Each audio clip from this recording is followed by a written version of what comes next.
Assalamualaikum dan salam sejahtera yang dihormati para juri sekalian. Hari ini saya akan membentangkan sebuah buku yang bertajuk Gulai Kerbau Umbut Pisang hasil karya penulis terkenal iaitu Pak Khorozi Muhammad. Buku ini merupakan sebuah karya sastra yang mengetengahkan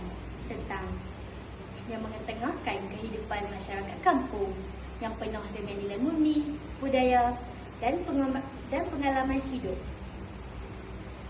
Judulnya yang unik, Gulai Kerbau Umbut Pisang, sebenarnya membawa maksud yang sangat mendalam tentang kehidupan, pengorbanan dan hubungan sesama manusia. Tahukah kita sebuah hidangan tradisional? Tahukah kita sebuah hidangan tradisional yang nampak biasa sebenarnya mampu menyatukan seluruh masyarakat? Itulah yang cuba disampaikan dalam cerita Gulai Kerbau Umbut Pisang karya Pak Khorozi Muhammad.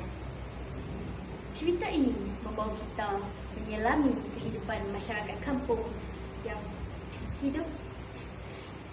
hidup sederhana namun kaya dengan nilai kebersamaan. Segalanya bermula apabila penduduk kampung merancang untuk mengadakan satu majlis kenduri secara besar-besaran. Mereka sepakat untuk menyediakan satu hidangan istimewa iaitu Gulai Kerbau Umbut Pisang, masakan tradisional yang memerlukan tenaga, masa dan kerjasama ramai pihak. Sejak awal persiapan lagi, suasana kampung menjadi begitu meriah. Ada yang sibuk menyediakan bahan, ada yang menguruskan tempat dan ada juga yang bertukus lumus memasak. Setiap orang memainkan peranan masing-masing. Namun, dalam kesibukan itu, timbul juga cabaran. Berlaku sedikit perbezaan pendapat dan salah faham antara penduduk kampung. Ada yang terasa hati, ada yang tidak bersetuju. Tetapi mereka tidak membiarkan konflik itu berlarutan. Dengan sikap penuh sabar, tolak ansur dan saling menghormati, mereka akhirnya berjaya menyelesaikan segala masalah. Semangat gotong royong kembali menyatukan mereka.